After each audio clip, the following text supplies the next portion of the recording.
Good evening. Welcome to our hangout this evening from Energion Publications. Tonight we're talking about testimony. Talking with author Doris Murdoch. And I'm going to start out, I think my memories of testimony from when I was young have to do with long, boring meetings when people shared long stories about their lives that I found particularly uninteresting. So what is it that's important and exciting about testimony? Well, I believe that testimony is one of the things that God has appointed us to do. And so it needs to be something that's exciting. And it sounds like your experience, Henry, with testimonies may have been someone trying to tell their entire life story of how God has worked in their life.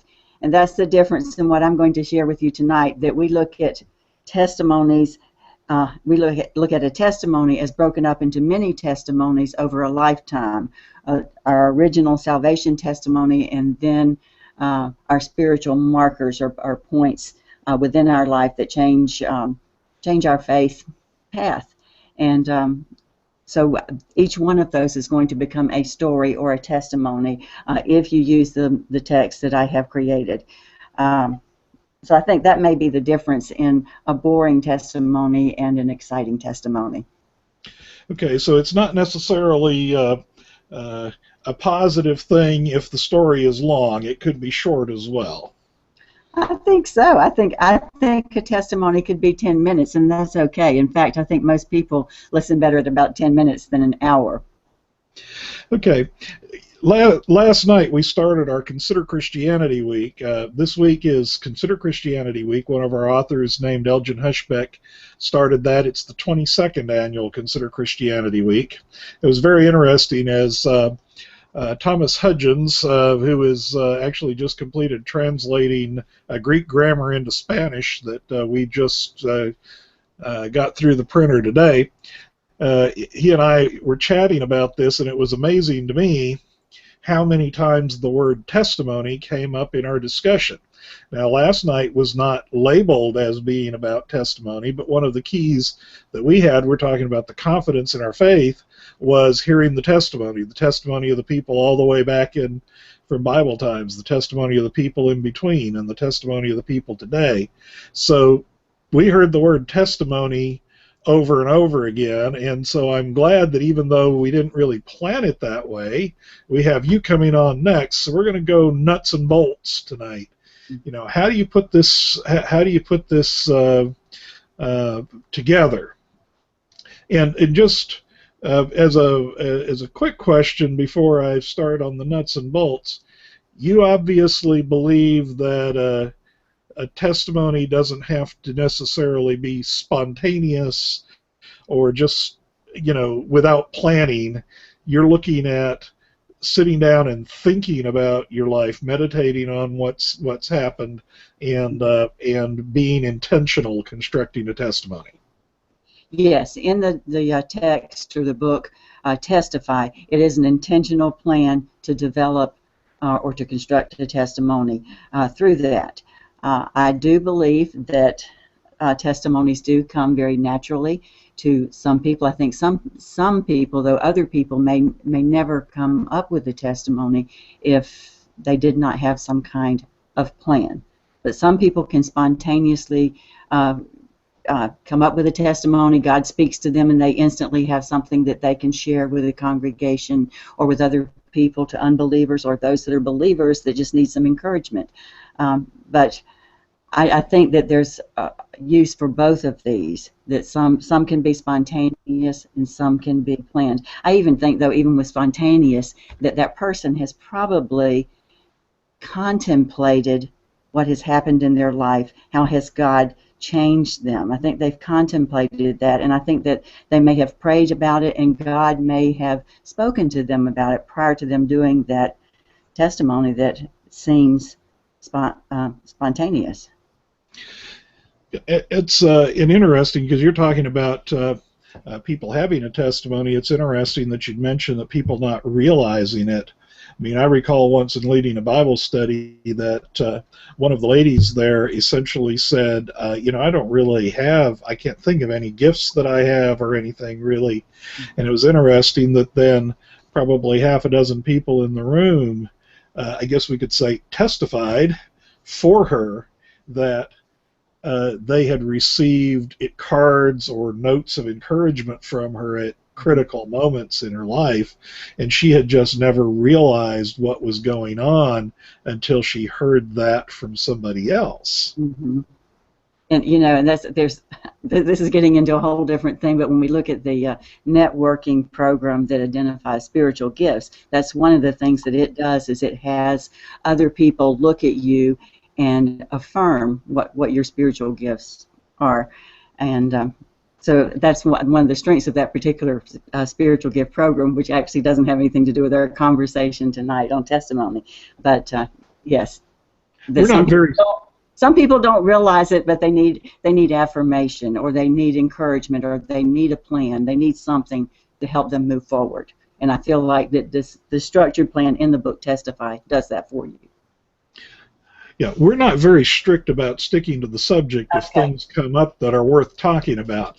And I think that that's an important point that you just brought up there, because I've used that, and I think every group that I've ever discussed spiritual gifts with has ended up with some members identifying gifts that people in that group did not know that they had. They did not realize what was going on.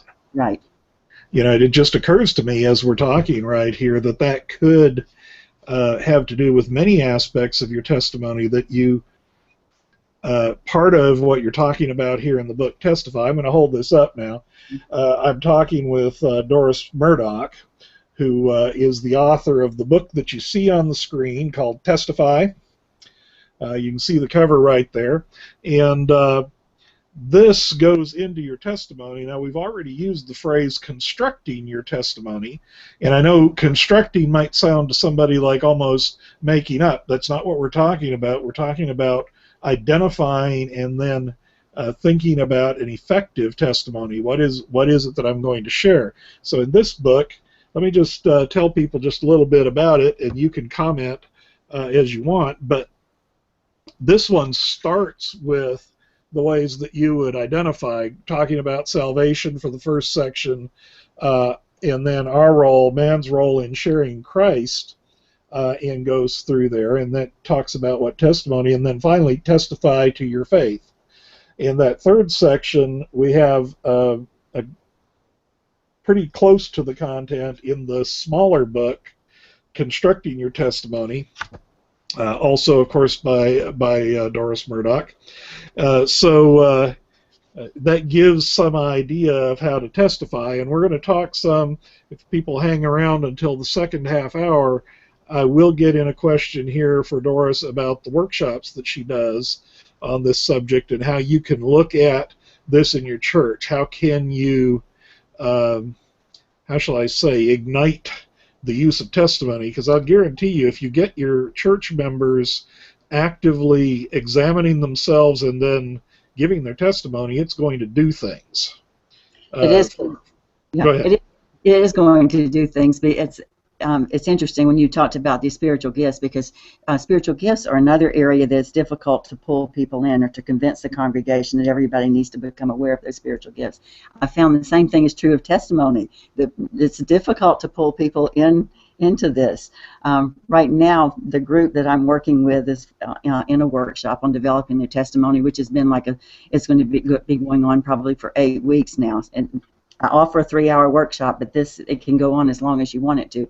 I'm working with some young men that are learning disabled, and one of them just called prior to this broadcast and wanted to know what time I was going to pick him up in the morning, and he's coming to the church in the morning, and we're going to stand in front of he's going to stand in front of the podium, and he's practicing the testimony that he has developed. So again, I just think that testimony development is very important for some people. For some people, it may not be, and I think we have to sort of decide what it is that we do need.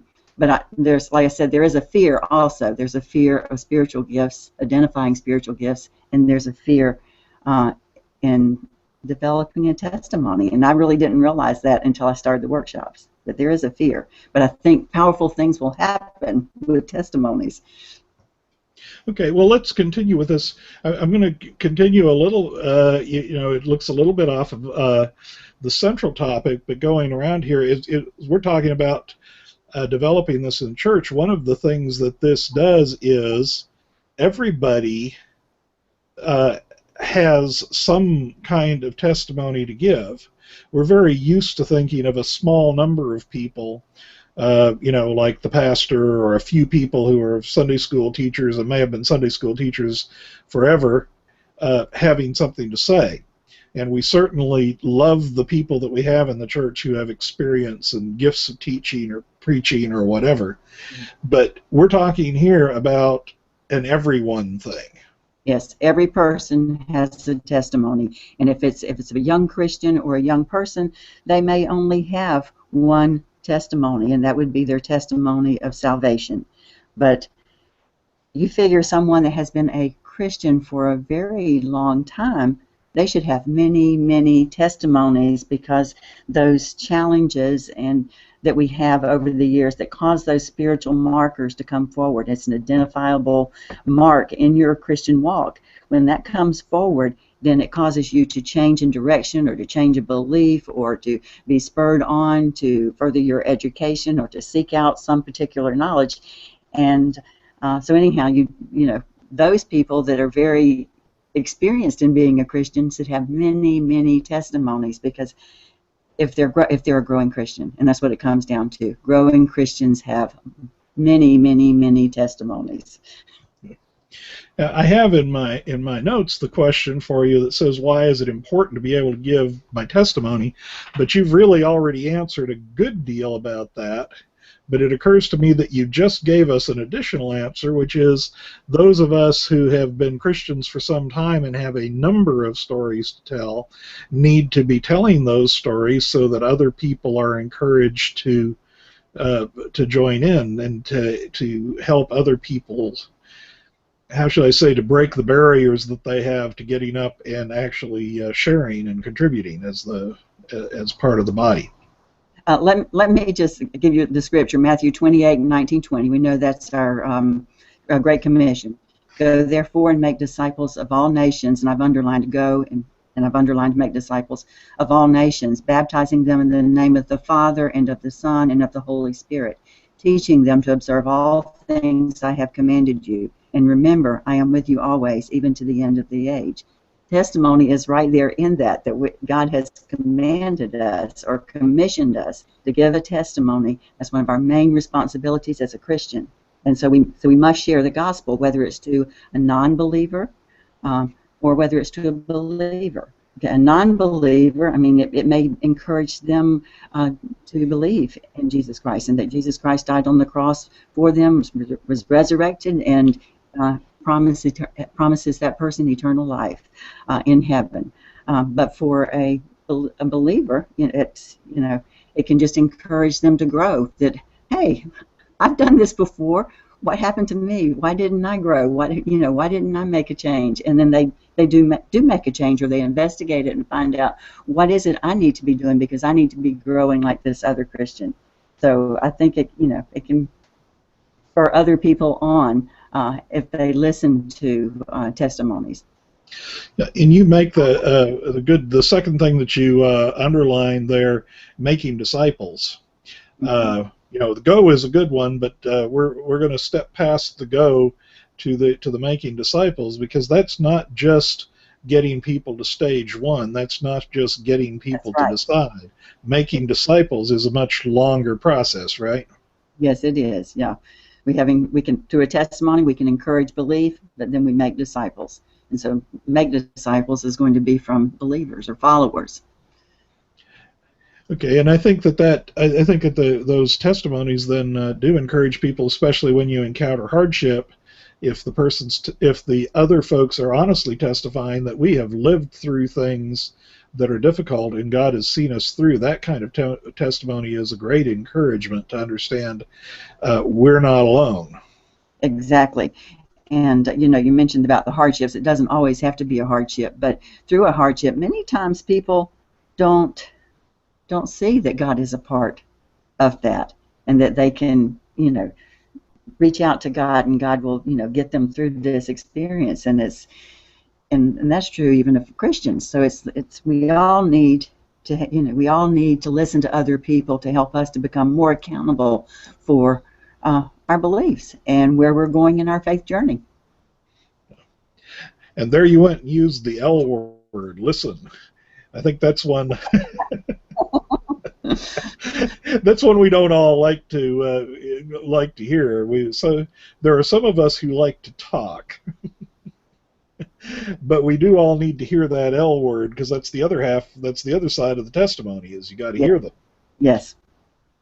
And yeah, we need to play both. We need to be on both sides, not play it, but we need to be working both sides. We need to be on both sides, an active participant, and giving a testimony and listening to testimonies, because we want to hold each other accountable. Okay, so let's define what a testimony is. I've got a couple of ways to look at it. What is a testimony? You've already said it's not just the story of how I came to Jesus in the first place.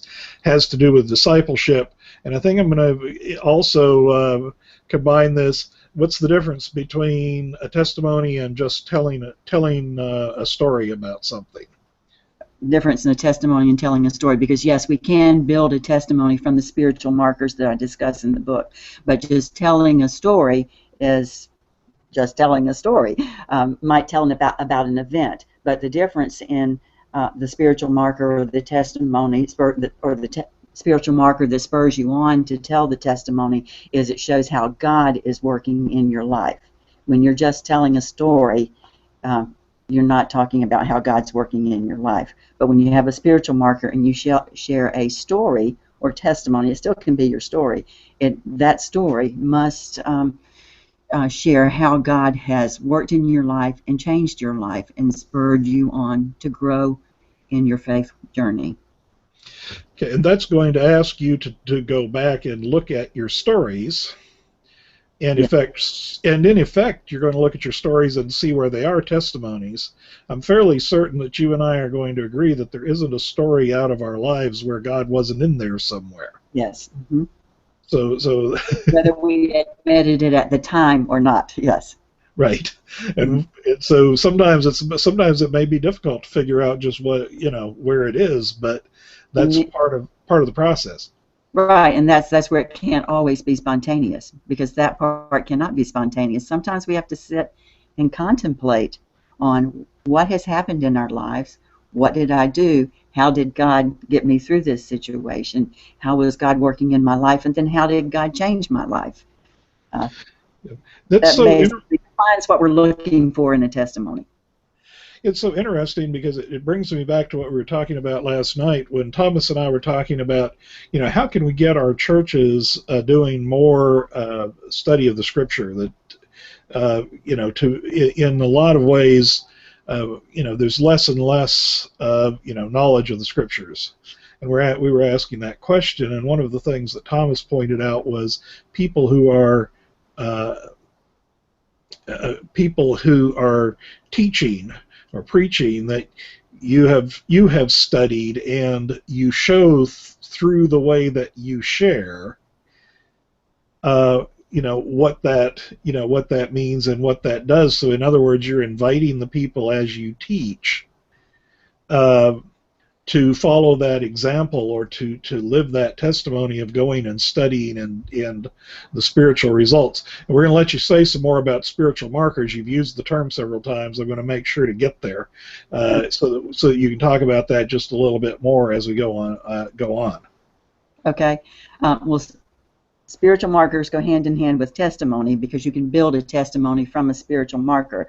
But a spiritual marker is a distinct event that has, or challenge that has occurred in a Christian's life, and through that particular event, there has been a change or turn in their spiritual walk, and through that, they move closer to God, or move closer to that straight and narrow path. I mean, basically, we must have face it, that we're all like this. We're really not traveling the straight and narrow path. We haven't done that our entire lives. And so each of those little curves in that path, that straight and narrow path, which is the crooked path for us, each one of those little curves are going to be where you're going to find a spiritual marker. So as I said earlier, you can see that someone that has been a Christian for a long, long time, they've got lots of curves on that straight and narrow path, supposedly straight and narrow path, and each one of those curves could be a story for them. So they have many, many stories. Okay, so can you give us an example of a spiritual marker? Just, people have heard the definition. What would be a good example? Okay, a good example of a spiritual marker in my life would have been divorce. Okay, that was a very, very painful part of my life, was going through a divorce, and it caused me to really look at what was important in my life. I had a baby, an infant at the time, and what was important, and that would have been a spiritual marker, and that would have been one of my very early spiritual markers as a young adult, and it caused me to draw closer to God. And I didn't get involved in missions, but I was very close to becoming involved in missions with missionaries Miriam and Spotty Spotswood. I don't know if you're familiar with them or not. They were in the Philippines and in China, and so I was heading in that direction, and then ended up going to college.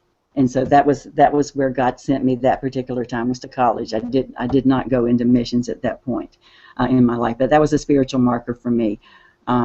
Another spiritual marker for me would have been the demonic experience. That's a major a spiritual marker, like divorce was. That when I was in Hungary at the Dorcas Aid Camp, that was life-altering for me, and sent me in a direction of trying to grow closer and closer to God. I felt like I had strayed off. I still was very interested in missions, but I felt like it knocked me upside the head and got me heading in the right direction real quick. And so anyhow, that would be a very, very strong spiritual marker. Now, sometimes it may be very small things, and I think I shared this particular one in the book, Testify, that there was one day out, well, we live on the river, and there was flooding all around us, and it was in June of one year, and 2009, I believe. But anyhow, the river the whole town of Live Oak flooded. We were on the Weather Channel and so forth. And so anyhow, we knew that we were going to flood. We watched the river rise probably 40-something feet in one day, in 24 hours. And we watched it rise in 12 feet in 12 hours or whatever. It was immense compared to what we had ever seen before. And so we left. We evacuated, left, and then we had our family vacation. So we were away from our house for 2 weeks. We just knew everything had been flooded. We came back after 2 weeks, and our garden was overflowing with vegetables that had rained. It had continued to rain, and other places continued to flood. But the flood went underground, overlooked our area of the river, and came back up south of Dowling Park. This is the Swanee River I'm talking about. It came back on the other side of Dowling Park and continued to flood all of that area in there. So we were passed over. So we had a Passover, and we had all of these vegetables and everything. It was just a surplus of foods when we returned home. So it was a blessing. And when I sat in the garden trying to pick all the tomatoes and everything, it started to thunder, and my husband told me, "You need to hurry up and get on in the house before it starts to rain again." And I stayed just a few more minutes, and I felt God was speaking to me then and telling me, I've told you I'm going to take care of you, and you need to trust me. And so that was a very insignificant little spiritual marker, but really was a major one in my life, and as a testimony. And what you just did in telling it is a testimony. Yes, that's a testimony. You just, in case people are wondering what we're talking about, that's what you just did. Yes. One of the interesting things in the book is that you have a number of people's testimonies in here as examples, but they are very encouraging stories in and of themselves. Several of these testimonies. I'm going to mention again, I'm talking to Doris Murdoch. It's the author of the book Testify, which I'm holding up. Now, I don't have one of the smaller ones. This is... I've got the smaller one. Why don't you hold up the smaller one there? That's constructing your testimony. Okay. Okay. Energion. There we go. Constructing your testimony, and there's a, when we get to the workshop here in just a few minutes, I will start talking. There's some important things to know about what you can do with each of these two books. I mean, they each of the books serve their particular role. Now, you are not originally by training a theologian or a pastor. You've been a resource librarian at media specialist for middle school. Media specialist. I've done media specialists kindergarten through, or pre-K through high school. I've worked at all levels. That's a it's an interesting thing that possibly has to do, I think, a little bit with the approach that you take, the organization and the structure and the gathering together of the resources in order to do it, which a lot of people don't actually know how to do all that well. Right, and I was a teacher also. I was in the classroom as a teacher for 17 years, and then I was in the media center for 17 years. But that's a natural step also, moving from the classroom to the media center after many years of teaching. Okay. Go ahead. Mm-hmm. Go ahead. No, I was just going through, just again reminding people of the book and looking at what we have as we're coming up here on about a half an hour. We're pretty close to half an hour. I'm going to talk a little bit about the books that we do here from Energion that have to do with testimony, and your two little books have kind of helped put a core and talk about not just being the testimony, but doing the nuts and bolts of what's going on. Before we go to the half hour, one of the questions I wanted to ask you today was when it's appropriate to share your testimony. I'll tell you just a brief story. I remember that somebody that I worked with who was very calm and able to, how shall I say, he dealt well with others. And I recall him telling me about his opportunity to share his testimony, which was walking into the room where everybody else was in chaos, and somebody said to him, how is it that you stay calm and that you are not angry like everybody else?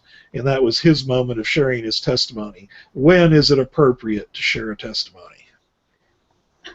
I think almost any time is appropriate for sharing a testimony, and I think it varies according to whether you're with believers or non-believers. I think many times with believers that may be just in common conversation, church meetings, Bible studies, Sunday school classes. I think those are good times. When groups have gone out, whether it's youth or adults, gone out on a mission trip and they return, I think that's a good time to share a testimony. Am I heading in the right direction of what you're looking for on that? Believers, non-believers, I'm thinking it's going to be more, it could be in the community, it could be a home visitation that you sit and it's more on a one-to-one. Now, they could be in a congregational group, and you would witness at that time. But I think that you just look for opportune times, and that's when you give the testimony. But you could, I would assume, if you don't have to announce, hey, I'm about to give a testimony, it can simply be a story. Yeah. Just tell the story, then it's a testimony. What the spiritual marker that's in it is, but you don't have to get up and announce, hey, folks, I'm about to give a testimony. Yes, exactly. So that would probably that would probably be an important point, and especially when you realize that the testimony involves a story, many more of us are comfortable saying I'm going to tell a story than are saying I'm going to testify. Exactly. but it it works out the same thing. Now I want to remind everybody that the second half of this, I'm going to have a few more questions for Doris, but we are going to talk about the workshops, but before we do that, as I usually do about halfway through, I'm going to talk books. And of course, the two books that we're talking about today are Testify and Constructing Your Testimony. Say something, Doris, so the camera will swing to you. What? Oh, the camera has to swing to me? Okay. Yeah, so that we'll all see it. This is the book, Constructing Your Testimony, which is actually part 3 of the book, Testify. Okay, and so one of the ways when we get down to talking about the workshop, for example, a group leader or something gets the full book, and you use the Constructing Your Testimony books as individual books for a workshop. They can work that way. Mm-hmm. Now we have actually a category of books called Testimony here, and I'm going to introduce some of those as we go. If I can hold up, these are all books that involve individuals' testimonies. The Unbroken Road, this is a young lady who is just into her 20s and has written a story which is you could either call it a testimony or a whole bunch of them in one book. Talk about how much you have gotten. One of the things that I would want to emphasize from doing this book is you don't have to be some particular age to have a testimony. Katie tells stories from when she was very young that contribute to the overall testimony, and we've done that. On the other hand, you don't have to be particularly young. This is my mother's book, Directed Paths, and she's 96. She was already into her 80s when she wrote this book, but it tells the story. Again, this is we limit this testimony category to books that are particularly telling somebody's story in the shape of a testimony. From Fear to Faith is a collection of testimonies, stories that vary somewhat. One of our authors, Letters to My Grandson, he wrote a letter every week for the first year of his grandson's life and chose to publish them. And there is just pretty much every one of those is a testimony. And I can say as a grandparent, you get a certain number of your testimonies from the grandchildren. Another author, Harold Weiss, told his whole story, Finding My Way in Christianity. This is a retired professor who goes through quite a lot. In my own book, Not Ashamed of the Gospel, Confessions of a Liberal Charismatic. Liberal Charismatic is a title was assigned to me by somebody who didn't like me, but I went and used it. But I tell my own story and the testimony in there. And so that's just some of the books that we have in a category. So we really like the idea of being able to publish Doris's books because that, how shall I say, puts some form onto this idea. I like everybody's book to grow out of their testimony, but some of them are more a telling of the testimony, and so we're kind of emphasizing that tonight. So let's see. Let's talk, before we go to talking about your workshop, a bit about leaders in the church, because we're going to get, this is going to lead naturally, I think, to talking about teaching and workshops and study. How can we, as people who lead or teach in the church, and you and I both do that, and we know a lot of people who do, how do we encourage people to consider and to share their testimony? What do we do to make this happen? Okay. By having a workshop, I think that's one way of doing it, but I really think that the key is relationship, developing relationships with our fellow congregational members. We all know that God wants us to be in relationship with Him, but He also wants us to be in relationship with the world, and the first world that we're going to to be in as a Christian is going to be that congregation or the church body. And I think that we just have to develop relationship with them, a trusting relationship, so that they know that we're there to help them or guide them, not to take advantage of their story or to sensationalize an experience that they've had. So I just feel like that the relationship is really important. I think, as we said earlier, too, there are people who don't realize that they have a testimony, and they do, and they may even talk about it. They may talk about like losing their job and the things that are happening at home, that there's a possibility they're going to lose their home, or the wife and the husband are having difficulties, and then they turn around and tell you that they sat and they prayed together, and they just felt like that God was working on helping them to work out all of these problems, and right there they've shared a testimony. So I think that we have to be able to encourage, pat people on the back and encourage them. When you hear them share a story like that, let them know that that's something that's worth sharing with other people, because other people may be experiencing the same thing, and it will help them. When they see you get through this hardship, it's going to help them get through that hardship. When they know that you have reached out to God and God has gotten them through that God can get them through their hardship also. So I think that's real important, and we're around stuff like that all the time, whether it's illnesses or job loss or income, just brokenness in families. I mean, that's all over the place. I think every family has some brokenness in it. But testimonies can come through, usually through things that are a little bit more harsh, or at least that's what we think of. But it can also come through joyous things that happen. Maybe a child has gotten a scholarship in that family, or there's been some kind of special educational opportunity that has come forward. And in that celebration of that achievement, a testimony breaks forward through that, and they're able to see how God has worked in their lives for this fruition or success to come through. So I mean, right there is a testimony. So I think, again, it's encouraging and making people aware that there is a testimony, that it's there every day, that there is a testimony, and they just need somebody to guide them and help them to put a testimony together and share it. And like I said earlier, a lot of people just don't realize it, and they don't have a clue of where to start to put a testimony together.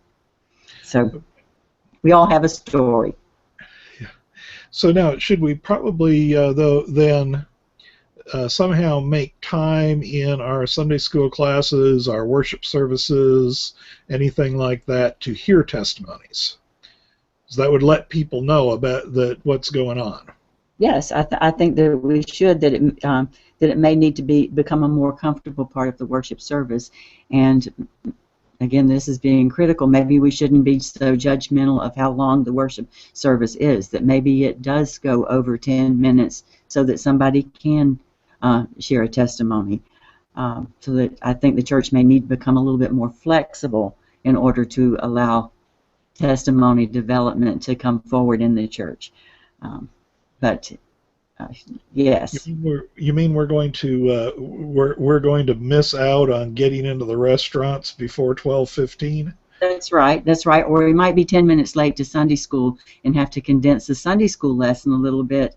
Or maybe we need to let Sunday school go over 10 more minutes. I'm not sure what the answer is on that. But yes, we just, as a congregation, we need to be more flexible. But yes, I think it can happen in Bible studies. I think it can happen in Sunday school classes, and we need to encourage it. Worship services, visitation, home visitation. I think that's just a perfect place for a really close, personal sharing of one story. Okay, I do have a couple of other subjects to go to, some other questions to go to, but let's talk about this workshop. You say you do a 3-hour workshop, and I know you said that you do that yourself or you have a kit. I am supposed to have that on our website, but a couple of things, including I was working on our server. It isn't there, but I promise people I will get it done sometime tomorrow, and there will be a link from both of Doris's books in our catalog to where you can download the material that she wanted to have available to you. Yes, and I'm calling it a three-hour workshop. And again, it's according to the group that you're working with. The group that I'm working with presently at the church I attend is going to be an 8-week workshop. And we're doing an hour every Wednesday morning. So it's it can be the length that you need it to be based on the group. But I'm saying it's a 3-hour workshop, and in that workshop we go through everything that's in this book. That everything is you have to have this book in order to be a part of that workshop, because the workshop plans, which you can get from you or from me by contacting either one of us, will give you the workshop plans or workshop agenda, and the activities. Some are full group, some are small group, some are adaptable to full or small group, and then some are individual activities. And you have to have this book in order to do that, or you have to have the Testify book and use part 3 of the Testify book. But yes, and there's handouts that go with that, and you will have the handouts available, and the plan or the agenda, the leadership plan or agenda is also going to be available. And if you're in my immediate area, I live in Live Oak, Florida, so if you're in my immediate area and your church would like to do one of those workshops, I would be more than happy to schedule that and present at your church. Okay, let's talk just a little bit of the economics of this, because some people may not realize how accessible the book Constructing Your Testimony is. Now, the bigger book, because it's a bigger book, is $16.99 suggested retail, although I know it's discounted significantly on a couple of different sites out there. But getting the Constructing Your Testimony, that's just $4.99 individually. And quantity, for example, if you're ordering 10 or more, it's only $3.74 a piece. So you can get those at a very reasonable rate. If you're getting a quantity for a group 5, it's only at $3.99, and the shipping on that in the United States is free.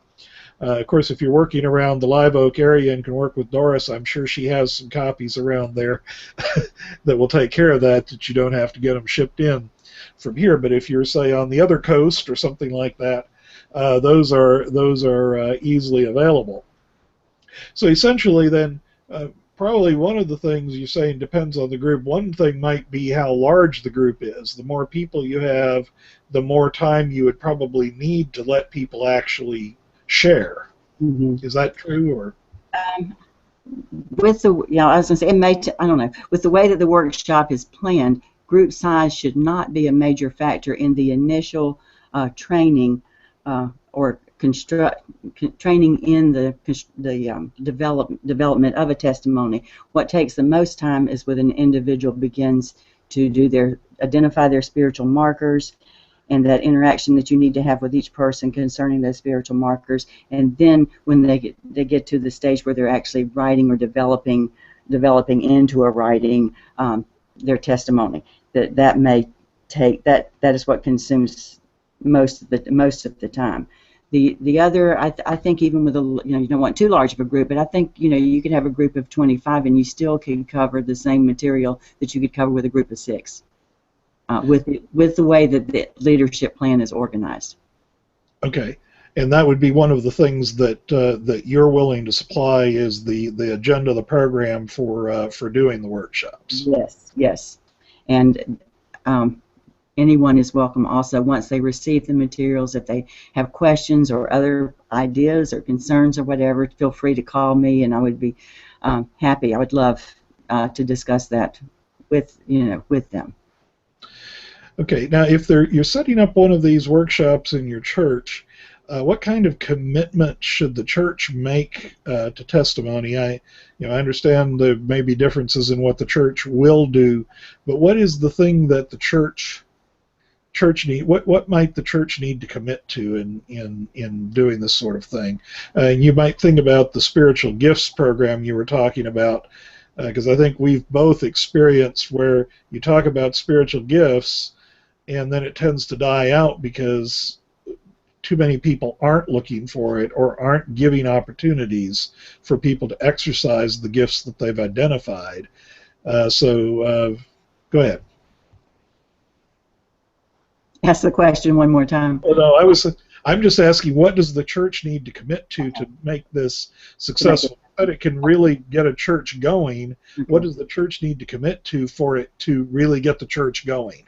Okay, and they really need to have someone in their church that's going to be held accountable for testimony development. If that's what their church really wants to do, then one person at the church needs to be responsible for that, so that they can be an encourager or a person that even schedules testimonies once everybody has developed testimonies. And I've seen this was several years ago when we were doing the testimonies, that once the people had developed their testimony, and they had never thought they would ever be able to do this, and they developed it, they were so excited they could hardly wait to get on the schedule to share their testimony. So sharing it was not a problem once they had developed it. But we need somebody that's going to coordinate that. And the pastor may have to be willing to give up 10 minutes of his sermon, or allow the worship service to go over 10 minutes. I certainly would limit a testimony that has been developed from the workshop to 10 minutes. I think that's enough in a worship service. But they need to, obligate themselves to that. But they need to obligate maybe to that one to those that have been trained, that maybe they need to feel empowered enough that they are willing to help another group. Teach another group how, go through the book and go through the activities. And it seems fairly clear to me going through. Of course, I've wrote down the directions, so it always seems clear to that person that that they should be able to go through the book, constructing your testimony with the leadership plan, and teach another workshop on their own. And I think that they just need to continue that, whether it's done on like every 2 months, that they would offer that in their church until they had, until it just catches on and it's a fever in their church, that they're becoming consumed with sharing their testimonies. Because I think that's what has to happen with spiritual gifts too, that it can just die out if you don't have that group, that core group that's going to do the encouragement and to keep it going. You've got to have somebody that's going to keep it going, in the church, or it will die out. Okay, so making the testimony here a part of the worship service, or a part of something in the communal church life that lets that lets people put it into practice inside, in the congregation, is certainly part of the preparation for being able to share it outside as well. Okay, so yeah, I think that's really what I was wanting to get your take on, is because I've both offered a workshop in a church where the commitment didn't follow, and so very little happened. And I've taken workshops in churches where nobody had even paused to think, how are we going to make this part of the church? So you offer a workshop, but and everybody comes out of there saying, let's do whatever. In this case, we hope they're all saying, I'm ready to give my testimony and help build up other people's lives. That we, as the rest of the body, have to be ready to say, and we're ready to listen, we're ready to give you an opportunity to share, we're willing to encourage you, and we're willing to help keep things going. Because it could be, to me, if you look at the New Testament, yes, you have Pentecost with a large number, but the majority of the way the faith goes forward after that, it's very small, each individual step, but everybody is out there doing those small things, and that is what really adds up. Yes, it does. And I think that one of the most major things that has to happen is the pastor has to buy into it. I mean, the same thing is true in education. You have your principal of the school, that they have to buy into whatever the program is, because they're going to be the major promoter and encourager for that program. So that is very, very important, that the pastor wants to do this and wants the congregation to do this, and he's going to stand behind anyone that's ready to move forward to construct a testimony or develop a testimony. And funds, that's going to vary. Some churches may have the funds that they can go ahead and purchase the materials. other churches, I know the church that we're in right now, that they would not have the money to do that, and so it would, it would depend on the people that are participating or those that are going to have to purchase a book. Or there's going to have to be other members in the church that are willing to step forward and purchase books for those that are unable to make those purchases. So it's going to have to be a church-wide effort, and it's going to take the body working together to do it. And the pastor is, as you said, is going to have to be willing to be flexible, and the church in turn to be flexible with the pastor. I do know some pastors have a great terror of the church service lasting, 5 minutes over time, because people get upset. But there's got to be some flexibility if we're going to accomplish new things. And right, and I was going to say, we just have to establish our priorities, and our priority is to accomplish the Great Commission. I mean, that is what we're about, is that Great Commission. And it's not about going to lunch and getting there before the crowd gets there, and it's not about missing the refreshments at the beginning of Sunday school if Sunday school comes after the worship service. I think we all just have to become focused on what is it that we're here for, and that's what we're here for, is to share the gospel and to help each other grow in our Christian walk. Okay.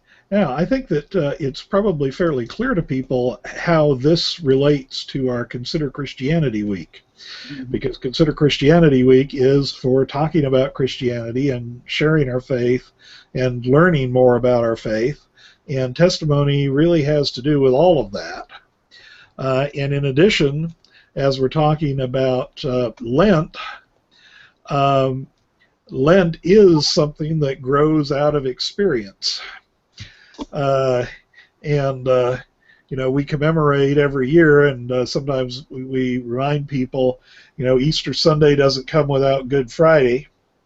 And I'm certain that we could call Good Friday and Easter Sunday are both, do you think I'd be safe calling them spiritual markers? Yeah, it could be. It's according to the individual. Well, and also, it's Yes. Hebrews remind us that Jesus was tempted in all ways as we are, yet without sin, and Luke 2:52, he grew in wisdom and stature. Mm-hmm. So Jesus, in his life, just like we would have had spiritual markers. Yes, he would have. Yes. And so we could be saying that right here, Lent. We put this, I've talked about this Lent Season of series that we've been doing, gives you different perspectives on Lent. Right now we could look at Lent, the testimony of Jesus as he is doing or accomplishing the mission that he was sent for, and going through the things that people have to do. He had a pile of spiritual markers there. I mean, it just starts, like when you talked about him at the age of 12, I hadn't even thought about that. But I was thinking more at the Easter season or whatever, and I thought about that when he was tempted by Satan and he went into the desert and fasted. I mean, he probably had several spiritual markers going there for him at the same time. But there was so much going on there, and there was a purpose in that God was preparing him for the ministry that he, was going to do on earth. And so, yes, Jesus definitely experienced some of those same types of spiritual markers that we may encounter. And so coming from that experience of the temptation, and the experience of the temptation is where we get the 40 days yes. part of Lent from, coming from that experience of the temptation and then preaching powerfully, I think that again is one of the things I try to tell people is whether you're intentionally giving a testimony, you teach from what you know. You talk about what you know, which means that you're going to speak from your experience. Mm-hmm. And from that close experience of God, that's how Jesus was able to speak as one who had authority. Yes, yes. But Jesus had a pile of stories there. I mean, he could tell. I mean, it's just like the selection of the disciples. I mean, that he had quite a testimony to share in that, and each of them had a testimony and how their lives were changed when Jesus asked them to follow him or commanded them to follow him, and they followed. That there's a definite testimony there. We think of the story of Lazarus and how he was resurrected in physical form. He was resurrected to life again. He had a second death on the earth. But then compare that to Jesus' resurrection, and his wasn't a second death on earth. His was he was resurrected in a transfigured form, a divine form, or transfigured to a divine form. Right. But there's just one event after the other that could be called a testimony. And I think we have to look at what the Bible is. It's made up of the New Testament and the Old Testament, and Testament is about testimony. So the word. So now you may be able to give me more Greek description or definition on that, since I don't know Greek. But I see New Testament, Old Testament, and somebody's testifying in that. And so, in other words, they're bearing witness. So the entire Bible, and I think especially in the New Testament, and extremely in the Gospels, that we see testimony taking place there. Well, I think the English will do us well enough right there. I like to make sure that people. I like to make sure that people understand that. Well, I certainly value being able to read the Bible in Greek and Hebrew. That we have such a good set of translations into English available that nobody is deprived of being able to study and to learn. So on the one hand, I value the knowledge of the languages. On the other, I really, really, really want to make sure that people don't feel like they have to wait for somebody who knows the languages. Mm-hmm. To get out there and learn and testify to their learning. And as we're talking about Lent, I want to bring that kind of full circle, because we were talking about the Great Commission and testimony. As you come to the end of the Gospels, we have the people who come and they see, and they turn around and what do? They give their testimony. They testify to what they've seen. Okay. Well, the problem is I have several other things in my notes, but the problem is that I see that the time is running down. We have about 3 minutes. And so I'd like to give you a couple of those minutes if you want to say something in conclusion, and then I will tell folks what we're going to do. We're going to have events every night this week because of Consider Christianity Week. So I'll talk about what's going to happen tomorrow, Thursday, Friday, and Saturday night. But first, go ahead and give your conclusion here, if you would. Okay. I would just like to encourage everyone, as professing Christians, to, if you haven't ever thought about testimony or sharing your story, I'd like for you to give that some serious thought. And if you're unsure of where to start, then check out the book, Constructing Your Testimony, or check out the book, Testify, and get started on it. Like I said, it's just going back to the very beginning when I shared the scripture of Matthew 28:19-20, that you want to go, that's what God has assigned us to do, is to share the gospel. And one of the best ways to share the gospel is through a testimony. You figure you can be any age, you could be 8 years old, or you can be 100 years old, and if you can't do anything else in the church in sharing the gospel, you're able to do a testimony, and there's no excuses. Okay, see, I like that. No excuses. Yes, that's coming from a teacher. We'll leave that. We'll leave that as the message. No excuses.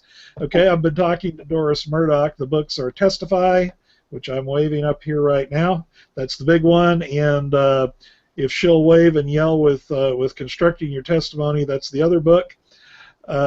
See there, she's waving, but she isn't yelling. So, anyway, do I have a couple minutes to throw up my other books? Yeah, why don't you go ahead, and then I'll make the announcements here. Under the Sun. This is my first book. and it's about the life of Solomon, and then the book of Ecclesiastes, and then our own faith. It takes that and looks at our very own faith. And then I have a children's book, which is Keep Your Head Down. I don't know if you can see that. It's not a Christian book, but it's about golf terminology. But throughout the book are signs of Christianity. So on a child's level, it may be a Christian book. And then on the back of each one of the books in the series, it has a Bible verse that's applicable to the story. The first book is Keep Your Head Down is about golf. I have one that I'm working on right now. It's called The Scissor Kick Kid. And again, it has the scripture that goes with it, and the background on this will also show a Christian faith, but the story is going to be a fiction story. But again, it will also have the golf terminology as the other book. And you talked about grandchildren early on. I can't remember what you said about them, but that's how I ended up with the series. What is the series? I can't even think right now. I Only Like Sports is the name of the series, and that came from my grandson, who only likes sports. Yeah. Well, what I was saying about grandchildren, and I think reemphasizes, is grandchildren will provide you with a lot of spiritual markers. Yes. And if you do that, and I'm glad that you remembered about the books, because I had that in my notes, but it was down in the stuff that we didn't have time to cover. Okay, so let me just give the announcement. This is our second hangout during Consider Christianity Week. We will be having one 7 p.m. Central, that's 8 p.m. Eastern, every day. Tomorrow night, I'll be talking with Elgin Hushbeck and Joel Watts, both authors, about Christian unity. On Thursday, I'll be doing my own Bible study on the Gospel of John. The title is The Third Day. So that happens on Thursday evening. On Friday, we'll be doing outreach, and we're talking about how to get outreach going in your church with two pastors that are really doing it. I'm talking people who are very, very, very active. And then finally, on Saturday evening, we'll be talking with Chris Serber, and we'll be talking to him from Haiti, where he is starting a mission. So those are the events the remainder of the week. And if you would like more information about any of Doris's material, if you find on our website, find her author page, there's places there to send us an email, and we'll be glad to pass on to her. Or again, you had a website again. What's the website? www.ladywrites.com. www.ladywrites.com. That's where you can get it directly, or, like I said, we'll pass you on to that, and I will be updating her author page to have a link, so if you know the way to us but not the way to her, the link will be there on her author page. Thanks for watching tonight. May God bless you all, and think about your testimony.